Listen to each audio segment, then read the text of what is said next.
नमस्कार दोस्तों, स्वागत है आपका अबाउट समाचार पर। इजराइल अपने अस्तित्व की रक्षा के लिए दृढ़ता से खड़ा है। इजराइल का ईरान पर हमला एक अत्यधिक सुव्यवस्थित और साहसी अभियान था। इजरायली वायुसेना के 3 महत्वपूर्ण हमलों की लहरों ने इस अभियान को अंजाम दिया, जिसमें अत्याधुनिक F-15, F-16 और F-35 विमान शामिल थे। ये विमान पिछले सप्ताह इजराइल से ईरान के महत्वपूर्ण ठिकानों की ओर रवाना हुए और बेहद जोखिम भरे रास्तों से गुजरते हुए सीरिया, जॉर्डन और इराक के हवाई क्षेत्र को पार कर सफलतापूर्वक अपने लक्ष्यों तक पहुंचे।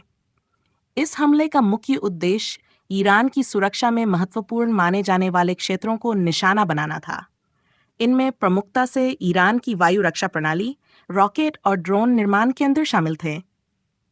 ईरान जाते और लौटते समय इजरायली विमानों ने सीरिया और इराक में स्थित कई रडारों पर भी हमले किए ताकि ईरान को इसके लिए चेताया जा सके। सबसे बड़ी चुनौती थी लंबी दूरी की यात्रा। यरूशलेम से तेहरान की दूरी लगभग 100 किलोमीटर है और इस लंबी यात्रा के लिए ईंधन की आवश्यकता थी। इसीलिए ईंधन भरने वाले विमानों का इस्तेमाल किया गया जिससे मिशन की सफलता सुनिश्चित हो सके। पहली हमले की लहर में इजरायली विमानों ने S-300 वायु रक्षा प्रणाली को नष्ट कर दिया।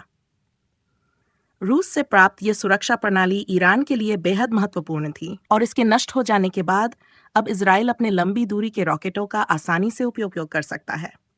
दूसरी हमले की लहर में ईरान के बैलिस्टिक और हाइपरसोनिक मिसाइलों को तबाह कर दिया गया। इसका सीधा मतलब यह है कि ईरान न केवल अपनी रक्षा करने में असमर्थ है, बल्कि इजराइल पर बड़े पैमाने पर हमला करने की क्षमता भी खो चुका है। तीसरी और आखिरी हमले की लहर में उन ठिकानों को निशाना बनाया गया जहां ईरान हथियारों का उत्पादन करता था।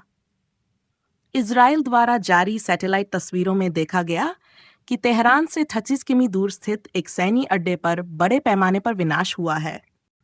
अब इस हमले के बाद ईरान के कमांडर फरवी ने घोषणा की है कि ईरान इसका जवाब देगा।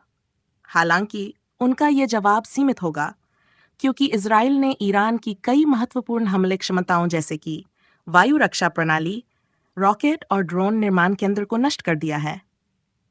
दोस्तों, क्या यह तनाव भविष्य में और बढ़ सकता है? क्या ईरान की अर्थव्यवस्था और रक्षा प्रणाली इस हमले के बाद उबर पाएगी? जानने के लिए देखते रहिए अबाउट समाचार। धन्यवाद दोस्तों, आपका समर्थन हमारे लिए बेहद महत्वपूर्ण है।